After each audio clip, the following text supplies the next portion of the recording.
Luntha Television, bringing wisdom into your home.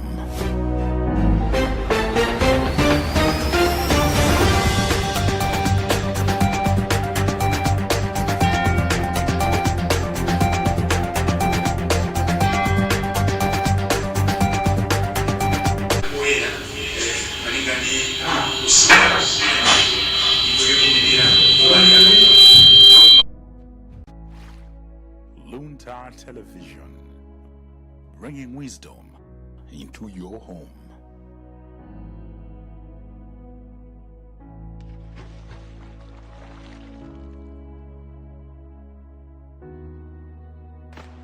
Kasikuoneka kuti sizikusintha ndi akutipempha kuti mwina siku lina tizapite tikapita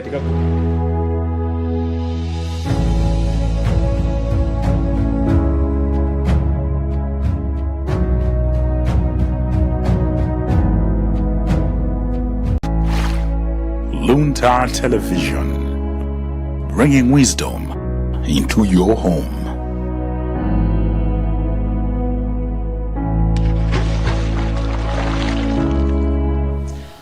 Ndikulandireni kulikonse kumene mukuonera kanema wa Luntha masana alero pa 11 June chaka chimenechi cha 2026 kaya masanano akuyenda bwanji kwina kulikonse kumene muli kwakhala kuno kukanema wa Luntha china chilichonse chili mchimake ndipo mosataya nthawi pano tikupatsireni msonkhano wa atolankhani umene bungwe lija la Center for Democracy and Economic Development Initiatives Cdedi linachititsa mu mzinda wa Luntha. Tiyeni tikhalire limodzi. koma sikuoneka kuti sizikusintha ndi akutipempha kuti mwina siku lina tizapite tikapita tikagone konko akuti akatipeze konko ndi sanafike size imeneyo timaganiza kuti mukonze nkhani ya mapasipoti amalawa kuvutika. Uthenga wachitatu ndi wokhuza nkhani ya mabanki. Akunena kuti mabanki ndi amene ali pasogolo kupyepyezera katangale komanso kusowa kwa ndalama zakunja. Chifukwa chonena kuti bungwe lija la Financial Intelligence Authority likugona kapena ayi anthu akuligwiritsa ntchito. Fa zimene zinachitika nkhani ya Malis Hotel zija ndalama za nkhani zija sizikanatuluka chifukwa kuti malinga ndi malamulo olesa kuzembesa ndalama money laundering Financial Intelligence Authority imene ikakudziwa kunena kuti apa ndalama zikutengedwazi I think sizikupita kuyenerera kapena sizikutoka kuyenerera. Ndiye anthu akupempha kuti Financial Intelligence Authority muzuke, you should wake up. Ngati tikuvutika forex yupezeka pa black market iji imayeneka kuti izikhala ku bank. Koma chifukwa chokuti Financial Intelligence Authority kugona ndifanike muona kuti black market kumalawi kuno yapita pasogolo. Koma mukapita ku Zambia mpeza kuti black market yo iliko koma si ngati imene zililiko. Mukapita ku Tanzania njimozi ndi anthu akudabwa kuti ndifa chani kumalawi kuno ku black market yafika pamene pa nkhani yake ndi yankhono choyambirira bungwe limene lipasidwa mphamvu la Financial Intelligence Authority likugona kapena likuthandizira kapena anthu ena kuligwiritsa ntchito. So this is a wake up call. Financial Intelligence Authority, wake up, let's save this country. That said, like earlier stated, I have a statement which I'm going to read out in the foreign language. Thereafter, my colleague here is going to read the same in Chichewa. Press statement, Blantyre, Thursday, the 11th of June 2026. Malawians not ready for another wasted 5 years. Fuel prices must fall. The Center for Democracy and Economic Development Initiative Cdedi wishes to put it on record that unless the Democratic Progressive Party TPP-led government redeems itself from the current state capture by cartels in the fuel supply chain, forex and public procurement,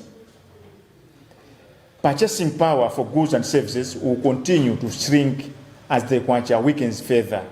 Simply put, failure to tame cartels in this country will make the Minister of Finance, Economic Planning and Decentralization, Joseph Mwanamveka's much touted National Economic Recovery Plan a mere wish list. Frankly speaking, we at Cdedi feel that the DPP top dogs are skating around harsh realities tormenting Malawians, since some of them are benefiting from the cartels that have captured the procurement system across the board, while supporting the recent call by the Catholic Commission for Justice and Peace, CCJP, for a national introspection. We are of the view that one of the major self-inflicted pains lies in that the National Oil Company of Malawi, NOCMA, is no longer serving public interest but greedy politicians at the expense of millions of Malawians that braved the heat to vote in the September 16, 2025 general election. Without beating about the bush, any meaningful economic recovery plan should start with cushioning the majority poor Malawians that double as voters and taxpayers against escalating cost of living fueled by current exorbitant fuel pump prices and erratic supply of fuel. In the face of the persistent forex crisis, it is strange to note that as the forex crisis worsens, NOCMA is giving almost all the fuel haulage business to foreign companies, and they are paid in dollars. To prove that this is nothing but state capture, initially, foreign haulers were only allowed for Dar es Salaam routes. By extension, NOCMA also uses foreign insurance companies, thereby exerting pressure on forex demand and also exporting jobs. It is also important to fresh the minds that NOCMA's mandate is to manage strategic fuel reserves with a month of fuel storage capacity of 16 million liters with facilities in Mzuzu, Lilongwe and Blantyre. But today, NOCMA, currently under the Office of the President and Cabinet, OPC, with the Chief Secretary as a board chairperson, has turned itself into an oil marketing company. Ironically, NOCMA is bankrolled by the fuel consumers through the Strategic Fuel Reserve Levy. Hence, our question, where do the profits go? And for goodness sake, when was NOCMA last audited? Apart from giving business to foreign transporters, NOCMA is also known for its appetite of buying fuel from Tanzanian fuel middlemen, Dobadobas, and end up with exorbitant premiums that are passed on to the consumers. Initially, NOCMA and Petroleum Importers Limited, PIL, were supposed to bring in 50-50 supplies, but now NOCMA claims the lion's share of 80% of all our fuel imports. To substate this, NOCMA is acting strange in the face of crisis. In April 2026, international haulage brokers brought in 9.5 million liters, 3.4 million liters for PIL, while 6.1 million liters were for NOCMA. In the same month, Transporters Association of Malawi, TAM, hauled 3.2 million liters, 300 million liters for PIL, and 2.9 million liters for NOCMA. This is happening against a backdrop that the country has over 900 tankers, most of which have just been parked for years due to lack of business. How then do we build capacity for our local transporters, let alone save forex? According to a recent fuel hauling allocation that we have seen, the Beira and the Nakala corridors that used to be exclusive for local transporters, the business has also been given to foreign transporters. While challenging NOCMA to stop using foreign transporters, common sense supports the use of rail and pipelines as measures that would help to push down fuel landing costs that would translate into relief towards affordable pump prices. It is important to state that in this region, it is only Malawi whose oil fuel is transported by road. Given the uncertainty in the Middle East, it is imperative for any serious government in our region to join neighboring Zambia in investing in Angola's Lubito oil refinery project, a development that will surely cut both time and landing costs for fuel drastically. For starters, after decades of refining only 20% of its crude oil and exporting the rest, Angola has taken a bold step to put up what would become one of the largest refineries in Africa. In trying to raise the much needed funds for the project, Angola invited fellow disadvantaged African countries in terms of fuel transportation to buy stakes in the project that is coming in a form of a package, a refinery, a rail, and pipelines. If this is not a welcome development for Malawi, we wonder what would be. Currently, Zambia has, without blinking an eye, jumped on the opportunity and has bought shares in Lubito refinery and the pipeline project, which will run up to Lusaka. Besides that opportunity, Cdedi implores the DPP government to start thinking strategically by setting up a refinery to benefit from the crude oil allocations in South Sudan, Nigeria, and our own in Lake Malawi, since elsewhere they have devised the technology to extract such oil offshore, thereby running away from issues of spillage on the fresh water body. That said, Malawians may wish to know that fertilizer is a fuel byproduct. Therefore, putting up a refinery means also saying goodbye to our perennial fertilizer challenges. Fuel prices must fall. In January, the Malawi Energy Regulatory Authority, MERA, increased fuel pump prices by 41%. This was attributed to the resumption of the automatic pricing mechanism, APM. Strangely, we are told that 350 kwacha levy was imposed to offset the 1.2 trillion under recoveries accrued since the abandonment of the mechanism in May 2022. Regrettably, calls to audit both MERA and NOCMA landed on deaf ears. This raised eyebrows. Interestingly, it will take 5 years for the 350 kwacha levy to service the under recoveries. However, what Malawians were not told is that both PIL and NOCMA owe MERA almost the same amount in unremitted levies. Now, the question is, in whose interest should consumers continue dig deeper into their pockets to pay the levy, which will be paid to PIL and NOCMA, who will in turn pay the same to MERA? In the best interest of Malawians, let the parties come to a round table and find a solution for squaring the outstanding amounts and agree on a fresh start. We can't continue walking in the same dangerous path. That intervention will automatically mean that the 350 kwacha and the recovery levy fall off. Malawians were not told that the automatic pricing mechanism has nothing to do with levies. Therefore, MERA board decided to raise funds for the cartel through road fund and Malawi Rural Electrification MAREP levies that were adjusted upwards by 200%.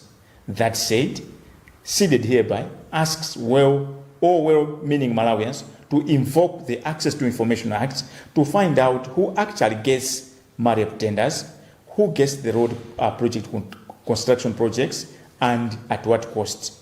No wonder beneficiaries of such favors end up laundering the illicit funds through donations to charity. When they give out billions to charity, they don't do it for nothing. They understand that there is nothing like free lunch.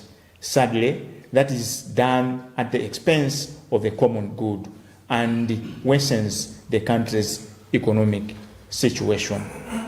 The automatic pricing mechanism was used to pool resources into two levies for the cartel to share through bloated contracts, most of which are not supplied in the case of Mareo.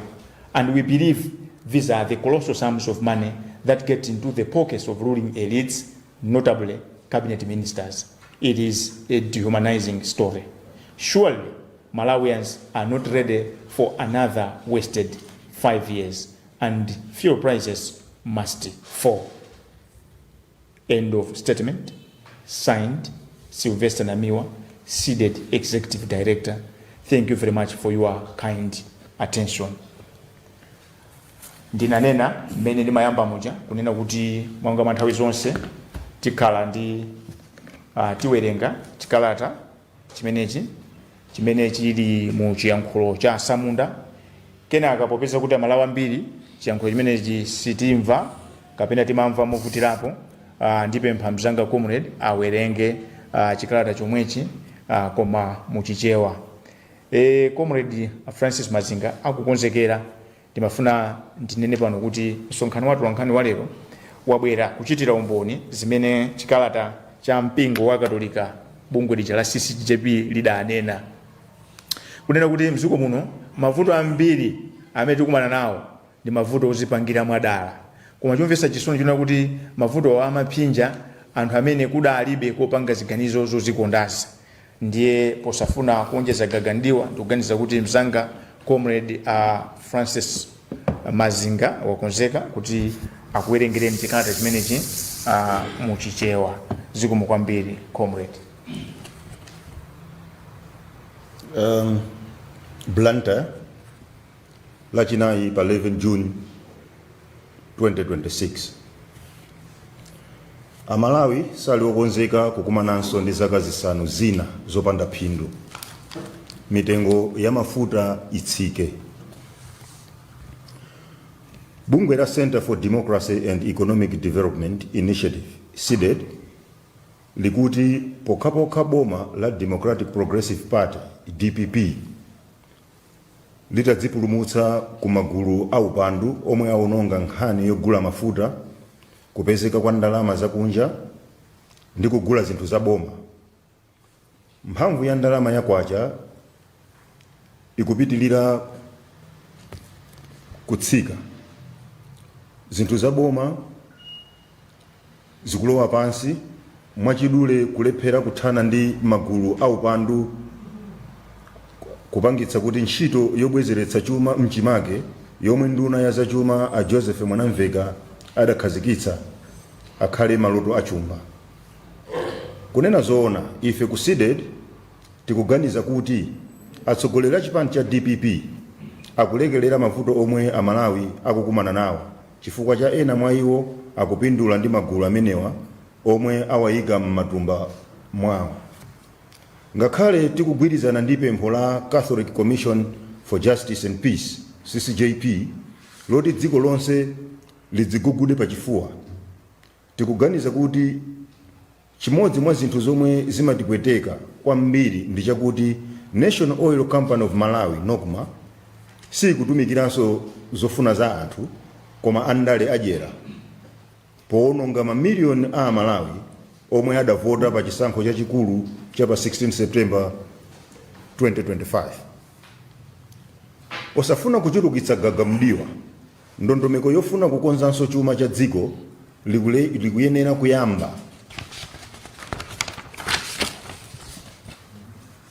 kuyamba ndi kuchepetsa ndalama zomwe Amalawi osauka omwe ali ovota komanso okhoma msonkho amagwiritsa ntchito, zomwe ndizochuluka kamba kakukwera mtengo kwa mafuta agalimoto.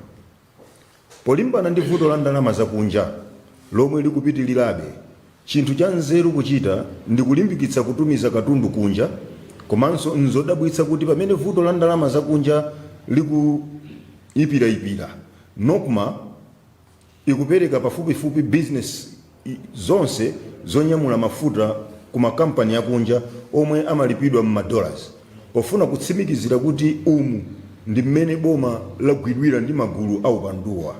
Poyamba, onyamula katundu akunja ankaloledwa pa njira ya Dar es Salaam yokha basi.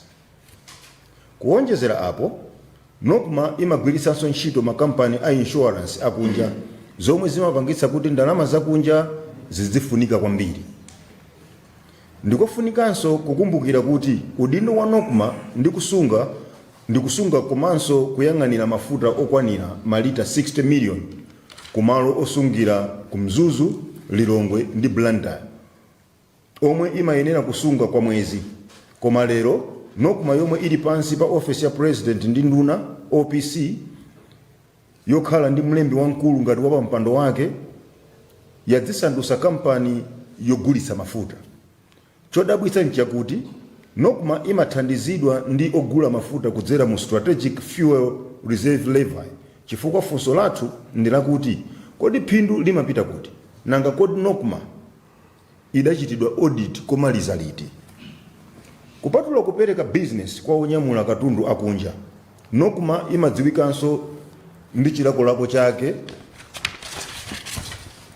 chogula mafuta kuchokera kwa ogulitsa mafuta aku Tanzania madobadoba, ndipo pamapeto pake imachajidwa ndalama zambiri zomwe zimapangitsa anthu kumagula mafuta modula. Poyamba nokma ndi Petroleum Importers Limited PIL ankayenera kubweretsa mafuta ofana na teka ndi teka, komanso nokma ikutenga gawo lalikulu 80% ya mafuta onse omwe timagula kunja. Pofuna kutsimikizira kuti nokma ikuchita zinthu zachilendozi, mu April 2026 galimoto zakunja zidabweretsa malita 9.5 million, PIL idabweretsa malita 3.4 million, pomwe malita 6.1 million anali a nokma. Mwezi omwewo galimoto za mdziko muno zinabweretsa malita 3.2 million, PIL malita 200,000 ndi malita 2.9 million a nokma. Izi zikuchitika pomwe mdziko muno muli matankala opitilira 900,000, ambiri mwa iwo akhala akungokhala kwa zaka zambiri chifukwa cha kusowa business. Ndiye tingatani kuti matransporta a mdziko muno alimbikitsidwe kwina kunso tikupulumutsa ndalama zakunja. Malinga ndi ripoti lomwe taona, njira zodutsa mafuta za Beira ndi Nakala zomwe kale zinali za anthu onyamula mafuta a mdziko muno okha, bizinesi iyi yaperekedwanso kwa anthu onyamula mafuta ochokera ku maiko ena. Pomwe tikuwuza nokma kuti isiye kugwiritsa ntchito onyamula mafuta akunja, tikuona kuti onyamula mafuta pa njanji ndi mapayipi ingakhale njira yomwe ingathandize kuchepetsa ndalama zomwe zimagwira ntchito, zomwe zingathandize kutsitsa mtengo omwe anthu akugulira mafutawa pano. Ndikofunikiranso kunena kuti mchigawo chino ndi Malawi yokha yomwe mafutawa amayendetsedwa pa galimoto. Popeza kuti ku Middle East sikuli bwino, ndikofunikira kuti boma ligwirizane ndi dziko loyandikana nalo la Zambia poyika ndalama mu project ya Lubito Oil Refinery ku Angola, zomwe zingathandize kuchepetsa kwambiri nthawi komanso ndalama zoyendetsera mafuta. Poyamba, pambuyo pa zaka makumi awiri yokonza 20% yokha ya mafuta ake ndikutumiza kunja, otsalawo Angola posachedwapa itha kukhala dziko lomwe likhale ndi fakitale yopanga mafuta yayikulu mu Africa muno. Pofuna kupeza ndalama zofunika pa ntchitoyi, Angola idapempha maiko ena ku Africa omwe ali osauka pa nkhani yonyamula mafuta kuti agule magawo mu project yomwe ikubwera ngati fakitale yokonza mafuta, njanji ndi mapayipi. Tikuona kuti iyi ithanso kukhala nkhani yabwino ku Malawi. Pakadali pano Zambia popanda kuphethira maso yagwiritsa ntchito mwayiwu ndipo yagula magawo mu fakitale yokonza mafuta ya Lubito, ndipo project ya mapayipi idzafika ku Lusaka. Kupatula mwayi umenewo, Cdedi ikulimbikitsa boma la DPP kuti liyambe kuganiza mwanzeru pokhazikitsa fakitale yokonza mafuta kuti ipindule ndi kugawa mafuta osakonzedwa ku South Sudan. Nigeria ndi mu nyanja ya Malawi, popeza madera ena apanga ukadaulo otulutsira mafuta otere pa mtunda, potero akuthawa mavuto oyipitsa madzi abwino. Komabe Amalawi angafune kudziwa kuti fetereza ndi chinthu chochokera ku mafuta, motero kukhazikitsa fakitale yokonza mafutawa kungatipangitse kuti titsanzikane ndi vuto la kusowa kwa fetereza. Mitengo ya mafuta iyenera kutsika. Mu January, bungwe la Malawi Energy Regulatory Authority MERA linakweza mtengo wa mafuta ndi 41%. Izi zinatheka chifukwa cha kuyambiranso kwa automatic pricing mechanism APM. Chodabwitsa nchakuti tinawuzidwa kuti msonkho wa 350 kwacha unayikidwa kuti uthetse ngongole ya ndalama zokwana 1.2 trillion kwacha, kuyambira pamene njirayi anasiya kugwira ntchito mu May 2022.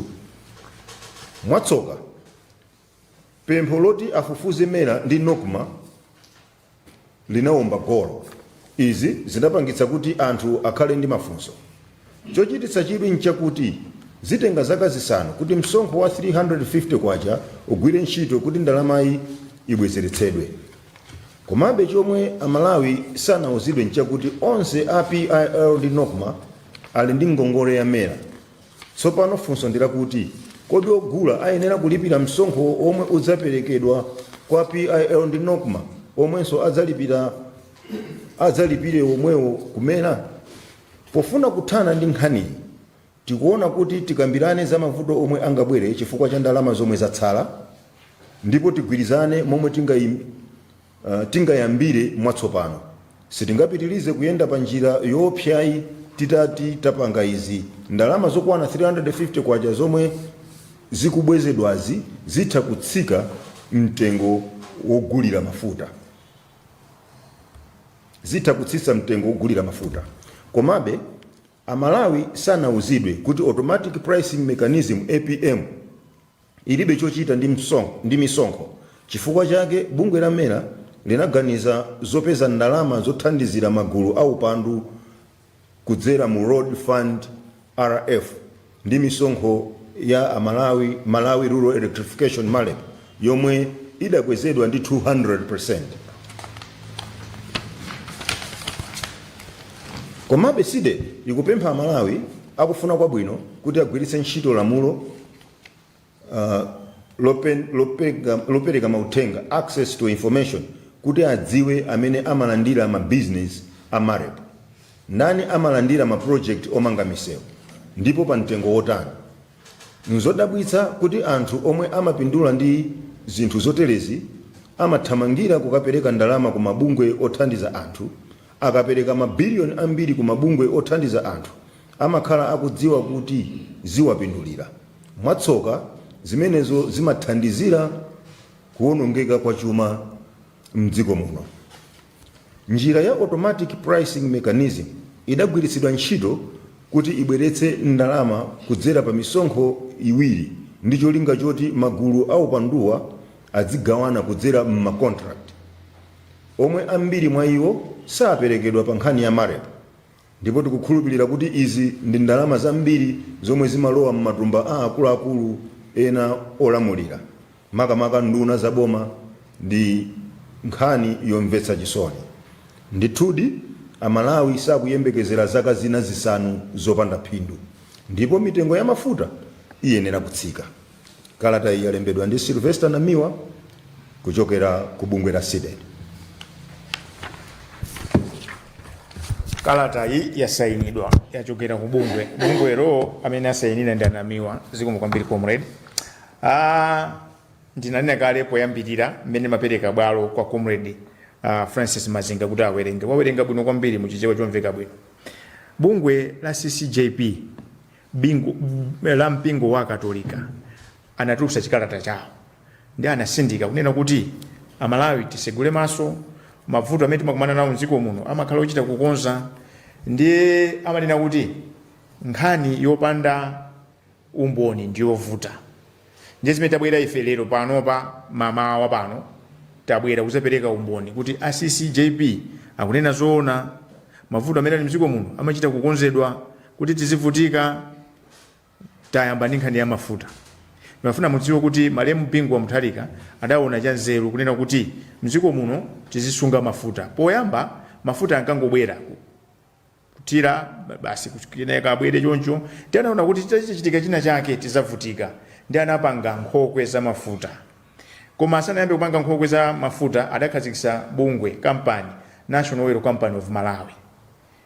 Kampani imene ili ndi nkhokwe ku Matindi, ili ndi nkhokwe ku area 50 ku Lilongwe, ku Kanengo kuja ndi ku Nzuzu. Nkhokwe zimenezi adazipanga kuti muzisungidwa mafuta okwana 60 million. Chifukwa pa Malawi pano mafuta amene timagwiritsa ntchito pa mwezi amayenda pamene pakati pa 50 to 60 million. Cholinga kuti tikasungira mafuta aja china chake chikachitika kuti kwa mwezi wa mtunthu mafuta tilibe sakubwera, mamulumuzana akhale ndi njira ina yopezera kuti mafuta abwera bwanji mdziko muno. Mudziwe kuti mafuta saseweresa, mafuta ndi amene amayendesa dziko, mafuta ndi amene bwino. Anduna za chuma a Joseph Mwanamveka ati akhazikitsa ndondomeko kuti tikonzenso chuma.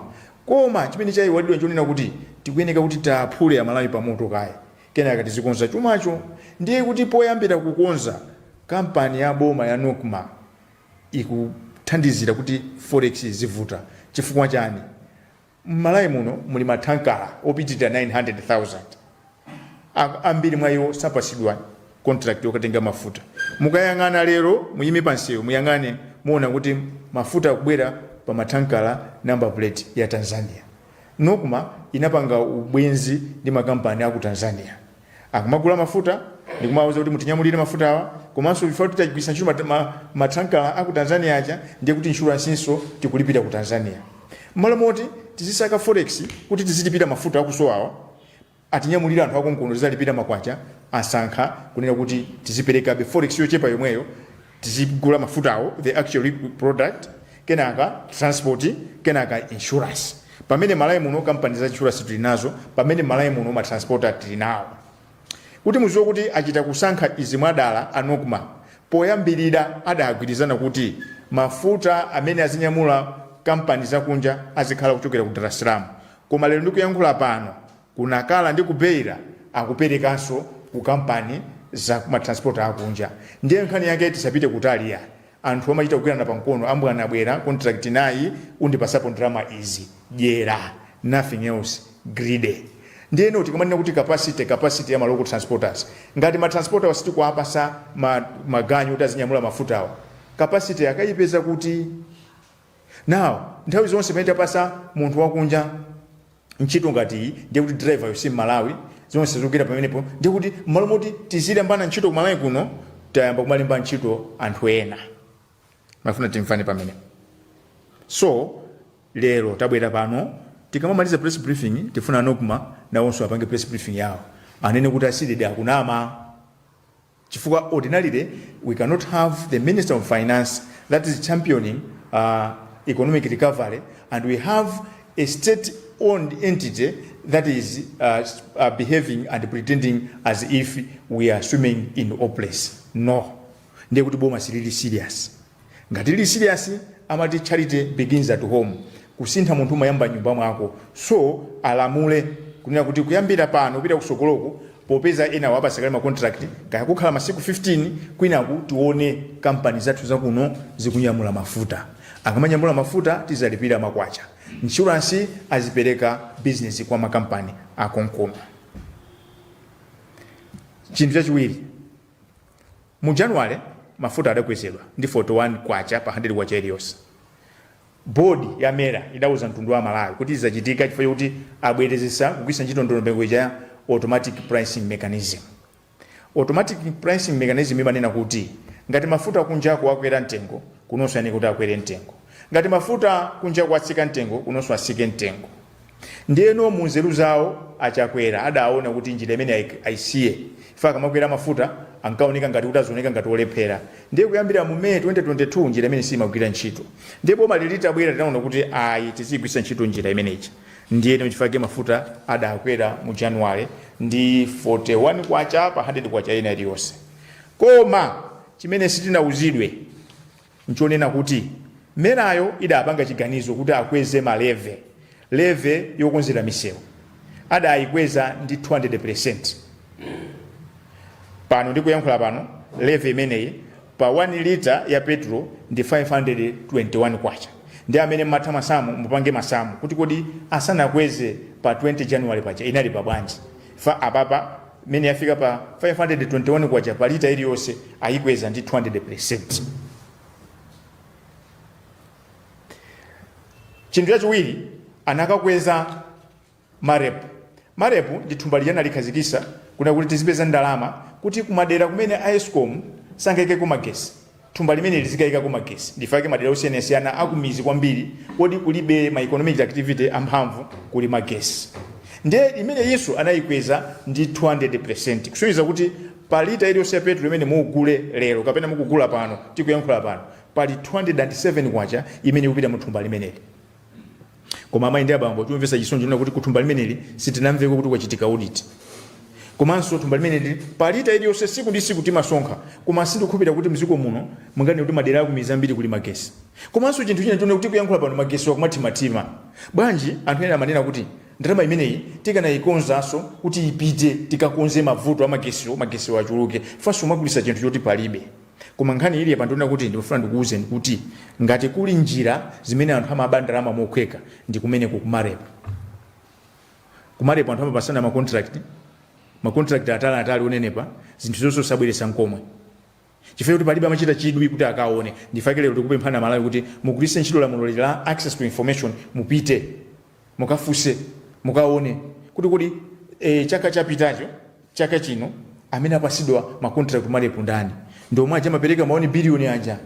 Kusonyeza kuti iyi ndi njira ija amawerenga kalata muchichewa kuti anthu ali mthumba mwa anthu amene amachita malonda.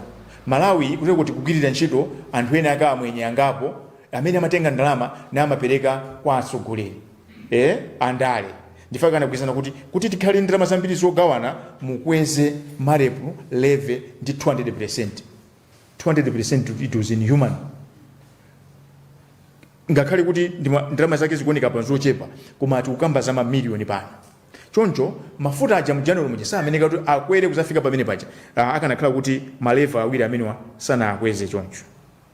Na nkhani yachitatu yona kuti Malawi timvane pano ndionena kuti atayimisa automatic pricing mechanism zimatanthauza kuti makampani amagulisa mafuta aja samapeza phindu.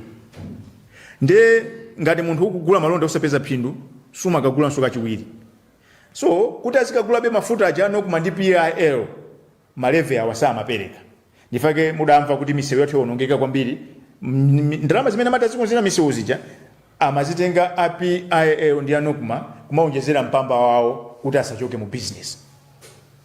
Now mmene amakweza mafuta pa 21 January adatiuza kuti ayikapo leve ina 350 kuti tibweze ngongole imene ndi 1.2 trillion. Tidapangisa msonkhano wa tolankhani momuno tidanena kuti ndalama imene isanayambe kubwezedwa tipange audit kumera komanso ndi kunokuma. Ndilero wa Malawi ndimafana kuziniza ziwika kunena kuti nkhani ili apa ndi kutitola kuti sitimachita chidwi ndi mafigala. Chifukwa chanu munyengo imene anayimisa automatic pricing mechanism PIL ndi nokuma samapereka maleves amarepu ndi road levy. Kusonyeza kuti iwowo ali ndi ngongoleyo apereke kumera. Ndi 350 kwacha imene tikupita pa lita iliyonse ya mafuta panopa akutolera ndi amera omwewo. Kusonyeza kuti amera akatolera ndalamazi 1.2 trillion akwene kuti alipire a PIL ndi anokuma ayitenge ndalama yomweyi aperekenso kumera. Pali nzeru pamenepo. So what we are saying is akangochoserana kodi inu a PIL muli ndi ndalama zingati zoti mupereke zija simapereka zija tingoyerekeza kuti 300 billion. Inuyo mayeneka kuti mulandire ndalama zingati 301 billion. Ndiye kuti amerawa angotenga 1 billion apasi ya PIL nkhani yathapo. So tibwerere kunokuma akapasa almost 1 trillion apita nayo kuti fa ndaninakale kuti company ndi aboma company timasonkhanso ndalama mu revenue momwemo pa price build up pacha. So zimene zachitika apa ndikutitola ndianakale kuti akusonkhesa ndalama zoti azigawana palibe nkhani imene alipo ndiona kuti tayamba automatic pricing mechanism ndiye kuti price stabilization fund ndalama zake iliponso azigwisa ntchito ndalama zimene zakuti mwina ndinenechi kuti munthawi imene mafuta akwera kunja kunoko bodi sinakumane malosi kapena ndalama zimene amaluza okulisa mafuta aja amangoziwonkesera bodi chikakumana amakatenga ngati ngongole zibwerere chimodzimodzi akakhala kunja kuti mafuta atsika ndiye makampani okulisa mafuta kupanga phindu kwambiri ndalama zesa amazidya amazitenganso amazipitisa ku fund yomweja. So ndi fund yoti imangozungulira kupita mwamba kusika komano inatha mu 2022 muchafa cha chiganizo choyimisa automatic pricing mechanism. So lelolo nkhani yongofuna kuti kuitanisidwe nsonkhano ku OPC nokumaili konko PIL ipite akachoserana palibe chifukwa choti tizitipira ngongole ya 350 kwacha palita iti usiya mafuta. Chifukwa chani ngakhale mati tizitipira timayeneka tiyilipire 5 years koma titipira ndalama yanji popeza kuti APIL ali ndalama zoti apereke kumera komweko nokumaili ndalama zoti ipereke kumera komweko. Choncho apa palibe nkhani apa tinangomangidwa mmasamba zimene kuyankhula panozi ngati akususana nafe amerawo apangise nsonkhano watu lankhani anene kuti ndalama zimene mukutolerazo muzapereka ku PIL ndi kunokuma koma APIL ndi anokuma onso akuyenera kutenge ndalama zomwe zakupaseni ndiye pa chifukwa cha nzeru yanji yoti Malawi sazilipira mafuta modula ndi 350 kwacha. So we are saying mtengo wa mafuta Malawi muno usike 4 reasons. 1, 350 under recovery sikufunika ingopinja Malawi. 2, road levy ndi marep levy zisisidwe zibwerere pa 100%. So chinanso china kuti maiko ozungulira malinga ndi pressure tinene pano nzoona ndithu pano mitingo ya mafuta yapenga koma maiko amene akukumbukira anthu awo akuaganizira anthu awo adasepesako misonkho. Pali misonkho iwiri exercise duty ndi duty zimene zabwere azichepesanso. Choncho akazipanga zimene zimuona kuti mtengo wa mafuta uyeneka kukhala 4.5 kapena 5000. Chifukwa cha ndikukakamira zimenezi pano pa moyo kulimba Amalawi akuyenda pansi Amalawi anasiya kuyenda minibus ndalama mphamvu zake zikuchepa siku ndi siku. Masala anthu akulandira Malawi sakukwana pokapoka anthu aziba. Ndese mangani ni kuti tikumva mavuto anu pamene mutasunga zinthu ngati izi. Kuzi uundu upandu choyambirira boma limene lizitumikira anthu ake usati kuaphinja. Now funso libeda kunena kuti iwe sikuzowa kuti boma limadalira misonkho ndikuona kuti misonkhoyo imatumikira Malawi omweko kuli njira zina chakutenda kuti tiye tipite kumaine miyala yathu tangosira anthu angotenga misonkho iyi tikaitola ndikatenga ndalama za nkhani kuapepusa Malawi. So zimene muchose uku mukazipeza kumaine komanso kumaine iko nkupeza kuti sukwa luwanso zipwirikitinso. So lero nkhani imene ndabwera nayo ndi imeneyi kunena kuti pali umboni wochuluka wokwanira wogwirika kunena kuti tikumetedwa nkhani ya mafuta. Chifukwa chimenecho boma ili lisakambe zonena kuti tikuziwa kuti Malawi tikuvutika nanu limodzi akunama akanazoti akuvutika nafe limodzi sakanazibwesera njomba zimene zachitika basi. Msonkhano uno ndo atula nkhani komabe ndisanasigule bwaloli ndi ndi azinzanga ngakauche blanket Comrade Catherine Mhangu 30 seconds muphere mphongo pa zimene ndayankhula zikomo kwambiri. Zikomo inenso ndangobwera kuzakumbutsa boma chifukwa chonena zoti ife Amalawi tinachosa boma limene linalipo lija ndicho linga chonena zoti zinthu zisinthe. Mafuta anali okwera, katundunso anali okwera, mpaka na pano zinthu sizikusintha sizikukwera. Simenti ndi chimodzimodzi, magroceries ndi chimodzimodzi, komanso zinthu zambiri ndi zokwera. Mwachitsanzo panopa ifeyo Amalawi ngati tachokera madera osiyana-siyana ena kukhala kulilongwe ena kumulanje. Munthu kuti alandire uthenga wa maliro kuchokera kumulanje kunena zoti kwachitika maliro kayani mayi yake akulephera kukwera basi kuti apite kumaliro chifukwa cha kukwera kwa chani kwa mafuta. Matransport ndi okwera. Azimayi amene aloyembekezera kumuzi akulephera kuti apite kuchipatala akaberekere kuchipatala mapeto ake akumamwalirira pa khomo chifukwa chakukwera kwa mafuta, matransport akwera. Sungapite kukamputa munthu wa taxi kunena zoti abwera azatenge matenda apite ku chipatala ayi. Ndiye panopa ife tikudandaulira boma musayiwale kunena zoti amalawi amene tinakuvoterani aja ndifeyo, ndipo ndife amalawi ochuluka amene tinakuvoterani ndi cholinga chonena zoti inuyo mutithandize mukakhala pa mpando. Ndiye ife tikupempha kunena zoti musise mafuta ndi cholinga chonena zoti matransportiso atani akhale osika. Sindinaonepo chibadwireni changa munthu maliro akumangiriridwa pa njinga chifukwa chakuvuta kwa matransport, maliro akumamangiriridwa pa njinga ndi kumaguguluza njinga kupita kukasiya maliro ku nyumba chifukwa chakusowa kwa chani kwa transport. Zimenezozo ife amalawi tikudandaula kwambiri boma kunena zoti mukuyenera kutiganizira musise mitengo ya mafuta komanso katundu m'Malawi muno. Zikomo kwambiri. Zikomo kwambiri. Mmene amayankhula Catherine Mhango chisoni nyandigwira kwambiri fa izo ndi zimene anthu akumana nawo, anthu awanda amene anavota aja. Koma ndanena kale kuti zipotopo zonsezi malevi onsewa tiwalondola kuti mwalondole mpeza kuti akuthera m'matumba mwa anthu andale. Zoona mwayiwala miyezi 9 yomweyi kuti chimene anthu anachosera MCP ndikukwera kwa katundu wa zinthu. Mwinaso ndinene pano kuti anthu ena kunena kuti tikumapanga press briefing week ndi week tizipangabe. Chifukwa chani? Ife ndikalilole wa Malawi. Timayankhulira Amalawi pamene akuvutika ife singakwanise kukhala chete. Komanso ndisindike kunena kuti anthu amene mukusokoneza mulipo ochepa. Msogolo wa ziko ne Professor Arthur Peter Muthalika ziko na malifunira zabwino kwambiri koma kuzikonda kwa chuluka. Ndiye ndifuna ndipemphe Professor Age Kanyongolo kunena kuti kunjako tipange timu ya maloya abwino amene mafunira ziko lino zabwino. Tifuposa ilo bomba tiyamba naming and shaming. Tizipanga press briefing kunena kuti anduna akuti mwagula malo pakuti plot ya 800 million. Pamene myezi 9 yapitayo ndisapato yomwe munalibe makanika kulipira mwananu fees ndama zimene mwazitenga kuti.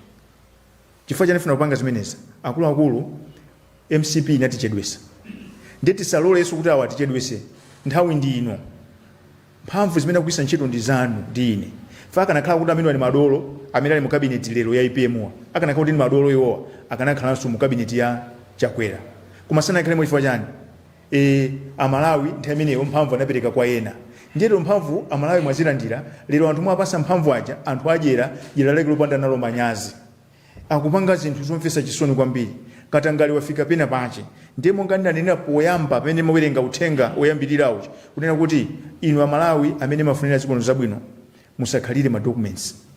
Makalata amene akupanga zachibwana zimene akupanga ma minister ochepa. Ndinene kuti ma minister mu DPP muli ma minister ena abwino kwambiri ndipo ambiri ndi abwino. Amene akusokoneza ndi ochepa kwambiri. Amene akusokonezawo zomfesa chisoni kuti APM muso ama akhulupirira kwambiri. So munthu anakukhulupirirani you are paying him in trying to drag his name into the mud. That's very unfortunate. Koma Malawi fund kuzenera kuti tiyambe ulendo tilipulumuse zikoli. Ndina anena poyambira ndipo ndibwereze pano kuti DPP does not have the luxury of repeating the same mistakes that were done in the MCP. Fatika Vomera will have to waste 10 years.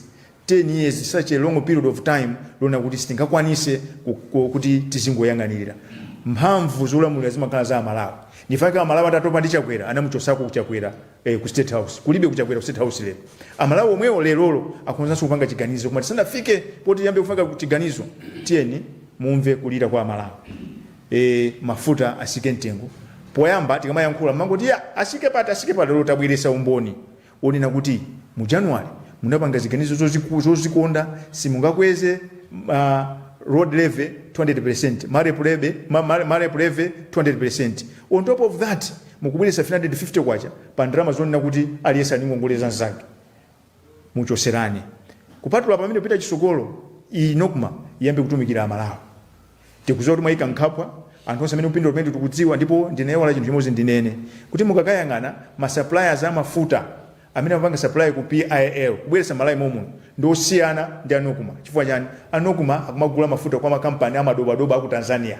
Fa amagwirizana kuti tikepo amati premium muyikepo ya chonchi ine mutigawire chonchi mutigawire chonchi kuteroko Malawi wasanduka munda wa anthu choncho nthawi yakwana tiyeni asogolera tizauza zoona palibe ife kuti tiziopa ifa mphamvu zimene kugwisa ntchito zonse zathu tidavotera ndife titamvotera APM adasankha njerero asamati titulumuse asamati opyeze so uno ndi msonkhano wathu wankhani koma ndifuna ndisindike kwa Malawi kuna kuti ife tayamba ntchito yobweretsa pambala mbanda zinthu zonse zolakwika zimene zipangisa kuti Malawi azivutika. Msonkhano wathu wankhani, the floor is open. Allow me to open the floor for questions.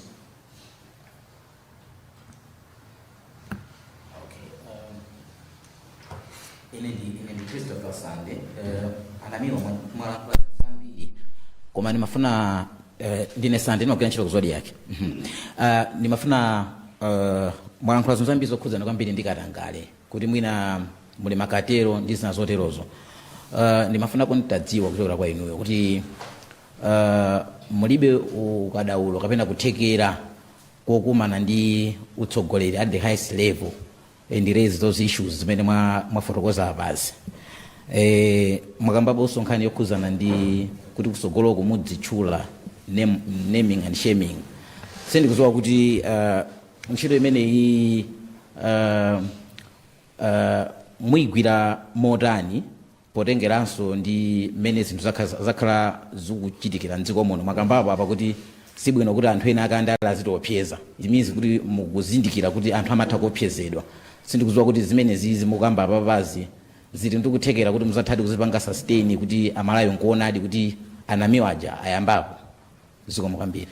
Nkhani imavuta pano ndiona kuti kulekerera kuyang'anira munthu mmodzi ndifaka anthu amatiopseza fama zoti tikamuopseza uyu akakhala chete usitikhala chete ndifaka tikupempha kuti inuyo Amalawi amene muli ndi ana amene mukuwafunira ana anu zabwino chifukwa amanena kuti when the poor will have nothing left for them to eat, they will turn around and eat the rich. Dibwedeze pano. Inuyo mukamaba ndalamazo, mukamazi kundikira, mukuiwa. Kunena kuti zafika siku nalake, anthu amene anavota aja, anthu amene analipira sonkho aja, azakhala opanda chakudya. Ndi azayamba kuyang'ana kuti kwa unjika zakudya zathu ndani. Ndi azikazisaka zimene. Ndi sanafika kumene kuti tigwirane manja. Isakhale nkhani yoti anamiwa okhaya. Ndifanira kuti madocument azibwera, mautenga azibwera. Ku Cdedi ndi line ichi 4384 muyimba phone mwa chinsisi mutipasa uthenga namba yanga ili pa WhatsApp komanso sikuti amene amamenyera ufulunda anamiwa okhaya tindi anthu osiyanasiyana akhulupirire na amene aja chifukwa chani makatero wazimene apanga mwaona pano pa ECB kulibe chilichonse chimene chikumveka apanga dala zimene zichazo kunena kuti azipanga zawo mwa ufulu ndiyeno ufulu omaliza takumbuse kuti tinakusankhani ndi ife tinavota ndi ife misonkho ndi yathu ndiye tibwera ndi naming and shaming. Ndinanena kale kuti niwapempha Professor Iji Kanyongolo kunena kuti can you assemble, we know kwa maloya asukuli katangale kuma kuli maloya ena abwino maloya amene amafunira ziko za bwino kukhalenso majaji ena abwino kunena kuti tizibwera pano tizinena iwe wagula plot pakuti 800 million ngati uli nzosusa pita ku court ndiye maloya aja tizitengana nawo tizipita ku court. This is the only way we can redeem this country because anthu are captured and they are benefiting. Ndina anena ndibwedeze pano kuti nkhani ili pano ngati ya sponge mukaiponya mbale ikachosa mazi onsanje mazi aja sima abweza maulere imene kamuifinye ndipo asokulandala ku Malawi kuno osafinya there is nothing which is going to work tafinye whether it means kwa kugila malosa khala bwino kuma this because this is our country we cannot afford tizingoyang'anira anthu okotani akungoti yang'anira azavutika ndi anatu lero you think kuti mwabaza mbiri ananu ali bwino mamangira nyumba kuma simukuzowa kuti maji zachitike ndi chani kuzabwera anthu ene ake aziyambisa you are not palibe amene ali ndi certainty kuti sogolo zikolo zakhala motani. Now the best way to do it ziko litisaliwononge iwe kakhala sokoleri ukamalitenga uzionesesa kuti Malawi nantenga apa nansiya apa tizikhala pano kumaombera mmanja kuti akuti ankapeza mwakuti akuti ankapeza mwakuti funso loyambirira mafunso kuti mulibe mpata wokakumana ndi anthu pa highest authority ndikupita kuti mpata wabwino ndi uno uli pano because the media is the fourth arm of state. So zili bwino kuti tizizimvera limodzi awakupanga zawo awasakupanga zabwino awakupanga zabwino awamene ngoyanga nawo tonse tizimvera limodzi kuphatikiza the appointing authority pajatu ku Malawi kuno nzeru zimakhala ngati kuti zimabweramo tikakhala kuti tafinyidwa. Ndiye tikamangoyankhula mu serimu ndiye kuti tizikhala ngati palibe chimene chikupanga. Tikubwera pano kuti ziko lichitire umboni kunena kuti tikusindika kuonjezera umboni pa zimene ayankhula CCJP kuti CCJP mwanenadi kuti mavuto wangu okonza dala ife umboni tinawo nokumalero pano ili pasogolo kuphinja Malawi anthu akuyang'ana sikuti zingochitika iye anthu akupindula ndifake tapereka assignment kwa Malawi kuti can you invoke the access to information mwalembere kumarepo akupase ni list ya anthu chaka chatha nchaka chino mukaona kuti malisti onse amapita kwa munthu mmodzi. Makontrakt amapita kupereka kwa anthu osiyanasiyana koma akagula munthu mmodzi. Munthu akazigulanso zinthuzo samakaperekanso. So akuluakulu tientizuke. This is the only place we go home.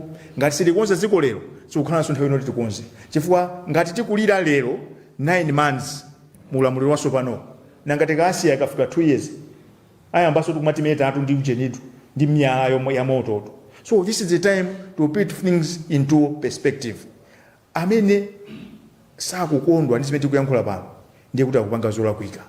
Ndiyeso ndiyankhule ndi inu azinzanga akapolo okondwa inu akupasani ndalama ena apangisa ma press briefing kwa msana apangisa ma press briefing muzizifunsa kuti kodi Amalawi lero akukondwa Amalawi kapena akuvutika. Zikomo kwambiri. Chete sausa nyama koma suyo. Yes kumene.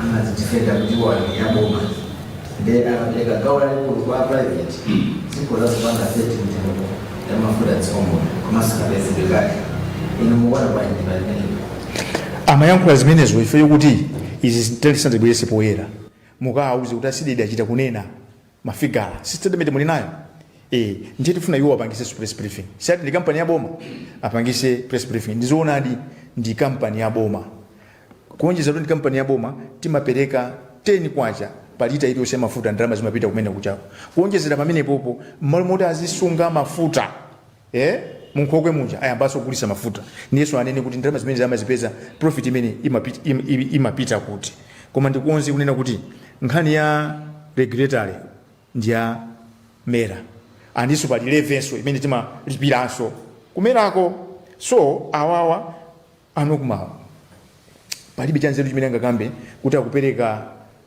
ma contract onyamula mafuta kwa company zakunja chifukwa kuti akupanga control hayi ameneka kuziwa kunena kuti kungopereka ku company yakunjako akupangisa kuti forex ziso once muziko insurance timalipira so anthu akunja omwewo.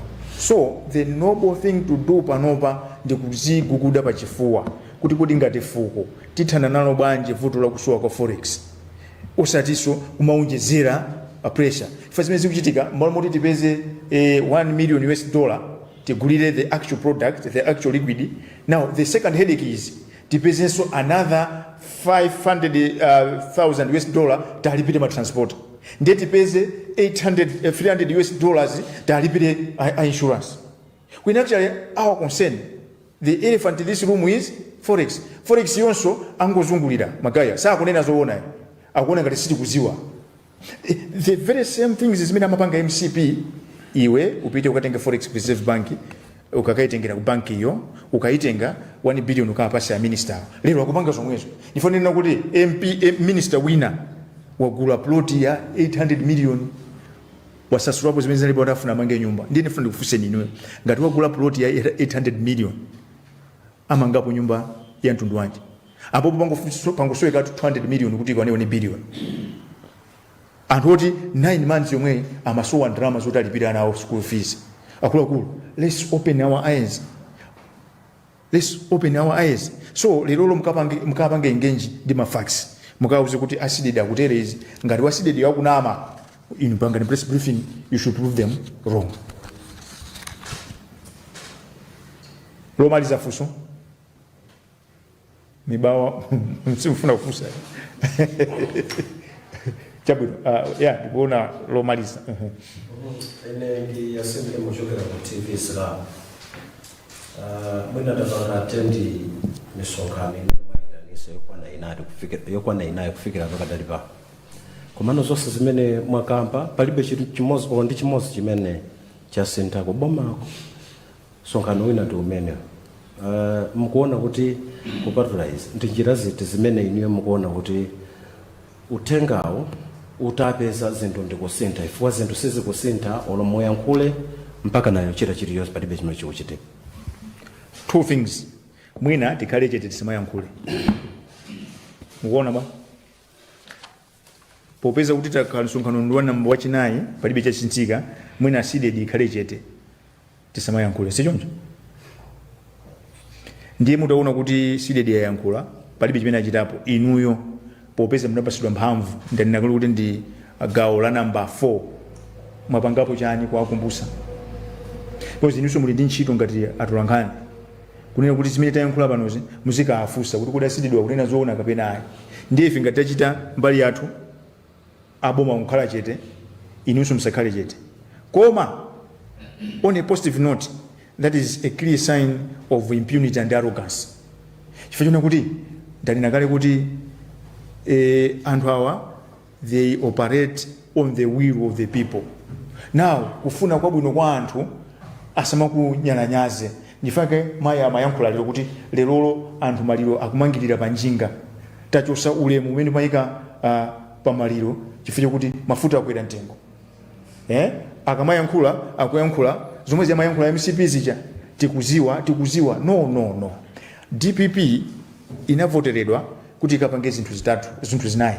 One, akalimbane ndi njala pano pachimanga alesa kudya credit imene tikupereka koma nkhani yavuta pano nkhani ya forex anthu amene mwana kuti atithandize nkhondo limbana ndi forex akupindula ndi afuna alemerekali ndiye ndikuuza ndi vuto lake la ndalama sizimakwana fa anthu amene akuzunza Malawi amene akubawa alikale ndalama ngounjika mwana kuti ndalama zikanapita kwa anthu ovota aja. Chinthu china chimene tingakutina votera DPP amalana votera DPP ankanena kuti akathane ndi nkhani ya fertilizer. Lero fertilizer company ya Napoleon Zombe akuti ayi amwenyo mwanja akuzemba kwa kuisa ntchito mepa kuna kuti amene musampasi license afuna tizivutika abe nkhani ya chani nkhani ya fertilizer atindu aja akhala chete chifukwa chawo chani ziti bwino ndiye anthu awa palibe ife kuti azibwera zitipanga press briefing mwene kuti tikuziwa kuti Amalawi mukuvutika no anavoteredwa kuti akonze zinthu food forex fertilizer chinthu chimodzi ndaiwala F mozi ndiya there are 4 F food fertilizer forex and fertilizer fuel. Yes, fuel lero fuel ali panoyi mutakumaona ngati kuti zili bwino koma ayi ndi hand to mouth akamabwera kuja kufikira direct epapampo ordinarily amene kuti azikafikira kuma strategic reserve akafika somwe amene azikapanga blend ndi ethanol sizikuchitika zimene foto mafuta akachokera ku Tanzania kuja mafuta akachokera ku Beira akachokera ku Nakala kuja angofikira papampo ndife ndiona kuti nokima yasiye ntchito imene tikuyizibira akupanga ntchito zomwe sizawo sikuti dalaya akusonkesera ndalama zoti azigawana ntchito imene utatopa nawo so ili mukaona kuti sakuchitapo kanthu ndi chipongwe chimenecho. That is impunity, that is arrogance, because this is a democracy you govern on trust imachokera kuti tinapasa pasiku tinavota lija so lero asiyambe mwanena kuti ya Malawi tisayambe kuvuta lero ya hayi first kuti ayamba kuvuta iwo aya tinavuta yena so they have to pay the price. It is simple, they should deliver or they should go. Ndikupe lona lifuso limene lolo lomaliza zinazo tikambirana pa one koma ndingobwereza kunena kuti tikuthokoza bungwe la Katolika li CCJP atiuza kuti tizikambirana mosaopa ndimene tapanga pano komanso anatiuza kuti mavuto atimaziputira dala ile utapereka chisanzo pano kuti tikupereka 350 kwacha yomwe siku zoti zapita kuti chifandira mazo amene tifandira pasewu alikanisi ningongoleso so 350 imene ichoke kuonjezera pamenepo 100% 200% imene anayika pa marepo ndi road level zisisidwe zikatere muona kuti mafuta akuza kusika mtengo akuza kukhala pakati pa 4.5 kapena 5000 kwacha zimene tiluze kumene koko tiyangane ku migodi mulungu anatilisa ndi migodi tisamakhale ngati kuti anthu akupanga dala kuti zikhala ngati boma lasimidwa cholinga kuti azitibera. Ayi ndithu. Chifukwa cha nthawi mundilole ndikuthokozeni amene muli mchipinda chino komanso amene matisatira pa Times, Zodiac, Mibawa ndi Luntha. Timakuthokoza ife nthawi zonse makhala pamenepo. Tayamba ulendo kuti tiziwombole ntchito ipatu khasi tikwanisa tiye tigwirane manja anthu amene akufuna kwabwino muzikana katangale kuli mabodi chair ena amphamvu akukana zachibwana ena nunso mabodimo simunangopasidwa EPM ananena kuti government is not a feast sana kupasani mipando yokuti akuthokozani akupasani chimugwire ntchito ndiye kuli mabodi ena mungotumidwa zachabechabe zomwe kusiya munthu amene ali kadaulo pa ntchito yake kulemba munthu ona kuti sukulu zake sizikuziwika bwino mufuna kuti azipanga chani kumene.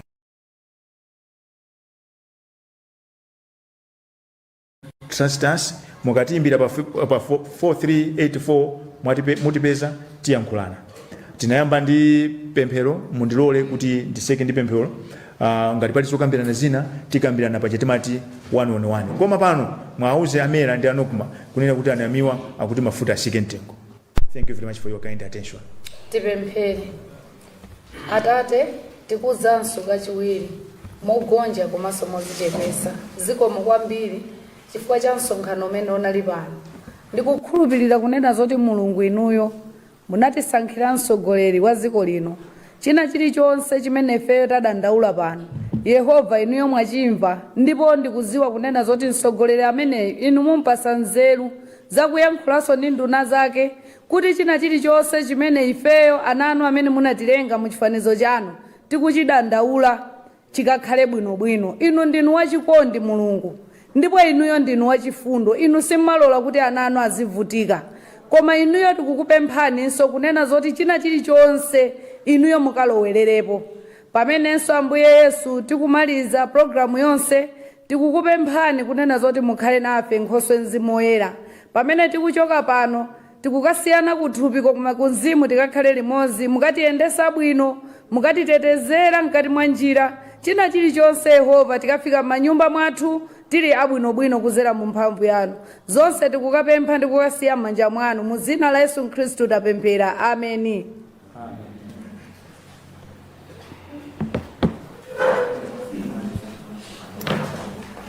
Ndithu amalawi pamene panso ndiye kumapeto pa msonkhano wa atolankhani omwe unali kuno ku Khwazi Lodge muzinda wa Blantyre omwe amachititsa ndi mkulu wa bungwe la Cdedi amene wandi asefesta.